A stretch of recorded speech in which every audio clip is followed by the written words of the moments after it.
हरे कृष्ण दोस्तों, मैं हूं अनुज शर्मा। बच्चे कहीं से सीख कर नहीं आते।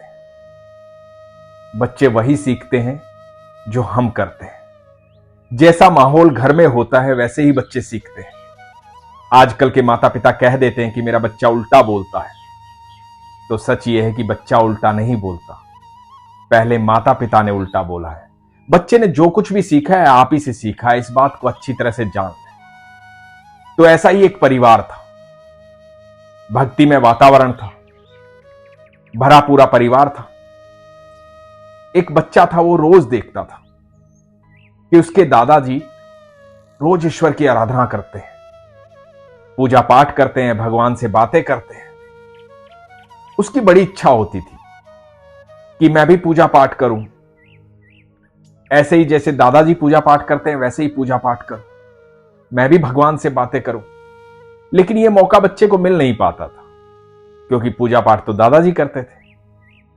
एक दिन दादाजी किसी कारण से घर से बाहर गए हुए थे, पूजा का समय हो गया था, तो बच्चे को लगा कि आज तो दादाजी है नहीं, तो आज पूजा मैं कर लेता हूं, क्योंकि भगवान इंतजार कर रहे होंगे।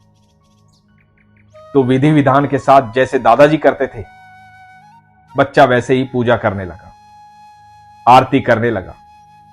जब आरती हो गई, इतने में दादाजी आ गए और दादाजी ने देखा कि घर में घंटी की आवाज आ रही है, पूजा कौन कर रहा है।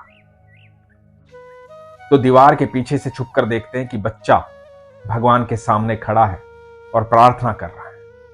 और कैसी प्रार्थना कर रहा है।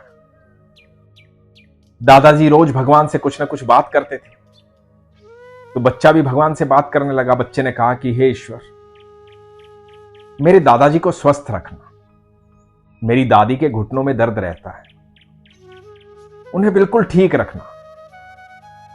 वो ऐसे चलती फिरती रहती हैं, मुझे कहानियां सुनाती हैं, दादाजी मुझे कहानियां सुनाते हैं, मुझे बड़ा अच्छा लगता है। यदि वो स्वस्थ नहीं रहेंगे, उनको दर्द रहेगा, तो मुझे कहानियां नहीं सुनाएंगे, मैं उदास हो जाऊंगा। और दादी मुझे छुप छुप कर चॉकलेट देती है, वो ठीक नहीं रहेंगी तो चॉकलेट कैसे देंगे। मेरे दोस्तों को भी बिल्कुल ठीक रखना भगवान, क्योंकि मेरे दोस्त बिल्कुल ठीक रहेंगे, खुश रहेंगे, तभी मेरे साथ खेल पाएंगे। यदि वो दुखी रहेंगे तो मेरे साथ खेलेंगे कैसे। वो पढ़ाई ढंग से नहीं करेंगे तो उनके मम्मी पापा गुस्सा होंगे, और जब मम्मी पापा गुस्सा होंगे तो घर से निकलने ही नहीं देंगे, और जब घर से नहीं निकलेंगे तो मेरे साथ कैसे खेलेंगे। मैं तो अपना पढ़ाई का पूरा काम भगवान समय से कर लेता हूं। उन सबको भी बुद्धि देना कि वो अच्छे से पढ़ाई करें, उनके मम्मी पापा खुश रहें और हम सब मिलकर खेलें। और भगवान मेरे मम्मी पापा को भी बिल्कुल ठीक रखना। मेरे पापा बहुत मेहनत करते हैं, सुबह घर से चले जाते हैं और रात को आते हैं, बहुत मेहनत करके पैसे कमाते हैं। घर का सारा राशन, सारे खर्चे पापा ही तो पूरे करते हैं। वो स्वस्थ रहेंगे, खुश रहेंगे, तभी तो पूरा परिवार खुश रहेगा। और मेरी मम्मी को तो जरूर खुश रखना। पता है मम्मी कितना सारा काम करती है, दादा दादी की सेवा करती है, आपके लिए भोग तैयार करती है, पूरे परिवार के काम करती है। मेरी मम्मी सारा दिन लगी रहती है, सबको गरम गरम खाना देती है, खुद सबसे बाद में ठंडा खाना खाती है। मेरी मम्मी हम सब का ध्यान रखती है, तो मेरे मम्मी पापा का आप ध्यान रखना। और हां, एक बात और भगवान, इस बात को बड़े ध्यान से सुनना, आप अपना ध्यान जरूर रखना, क्योंकि आप अपना ध्यान नहीं रखोगे, आप ठीक नहीं रहोगे, आप स्वस्थ नहीं रहोगे, आप खुश नहीं रहोगे, तो कोई भी खुश नहीं रहेगा। क्योंकि सबसे ज्यादा काम तो आप करते हो ना भगवान। सारी दुनिया को भोजन देते हो, सबकी व्यवस्थाएं करते हो, सबसे प्रेम करते हो, सबको खुश रखते हो, और सारी दुनिया के लोग आकर के तो आपसे मांगते रहते हैं। सारा दिन आप खड़े खड़े सबकी बात सुनते हो, सबकी इच्छाएं पूरी करते हो। तो आप अपना ध्यान रखना। आप तो कितने थक जाते होगे, लोग तरह तरह की बातें करते हैं। दादाजी भी कभी कभी आपसे पता नहीं कुछ कुछ मांग लेते हैं। मम्मी पापा सब आपके सामने खड़े होते हैं, मैंने तो सबको आपके सामने मांगते ही देखा है। अब देखो ना, मैं भी तो मांग ही रहा था। लेकिन भगवान, इन सब से पहले आप अपना ध्यान रखना, क्योंकि आप जितना काम कोई नहीं करता। समय पर पौधों पर फल उगाते हो, बारिश करते हो, सब पक्षियों को, सब मनुष्यों को, सब जीवों को भोजन देते हो। आप जितना प्यार भी कोई नहीं करता। भगवान, आप स्वस्थ रहोगे, आप खुश रहोगे तो सारी दुनिया खुश रहेगी। तो सबसे पहले आप अपना ध्यान रखना। दादाजी छुप कर देख रहे थे, आंखों में अश्रु आ गए। जीवन में ऐसी प्रार्थना कभी नहीं की थी जो प्रार्थना ये बच्चा कर रहा था।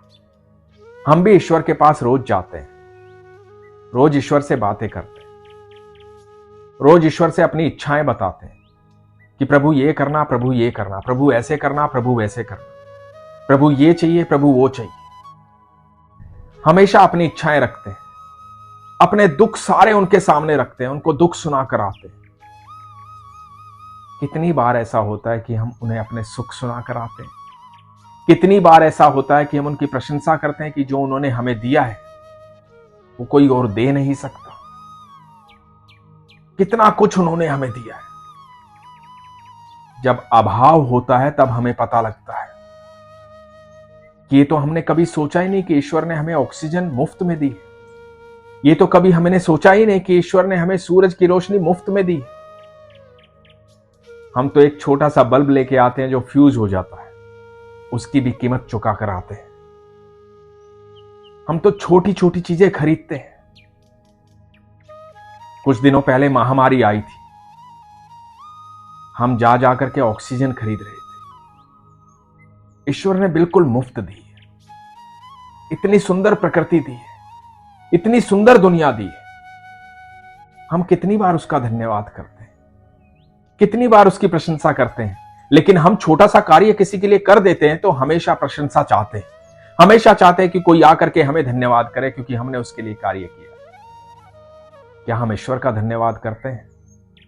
क्या हम ईश्वर को कभी कहते हैं कि प्रभु आप अपना ध्यान रखिएगा? क्या कभी मंदिर में जाके हम कहते हैं कि प्रभु आप कैसे हैं? आप खुश हैं ना? आप ठीक है ना प्रभु? कितने लोग आपके पास आते हैं, सबकी सुनते हो। आप दुखी तो नहीं हो ना मेरे प्रभु? कभी ऐसी बातें करते हैं? यदि हम ऐसी बातें करते हैं तो हम सच में ईश्वर से प्रेम करते हैं। तो आप भी मुझे बताइए कि कौन कौन ऐसी बातें करता है, कौन कौन ईश्वर से सच्चा प्यार करता है। क्योंकि ईश्वर तो हम सब से प्रेम करते हैं। जब हम विश्वास करते हैं तो ईश्वर अपनी अनुभूति हमें करवा देते हैं। ईश्वर बता देते हैं कि मैं तुम्हारे साथ हूं, हर पल तुम्हारे साथ हूं। मैं हमेशा आपसे एक ही बात कहता हूं, अपने विश्वास को मजबूत रखिए, अपना ख्याल रखिए। हरे कृष्ण।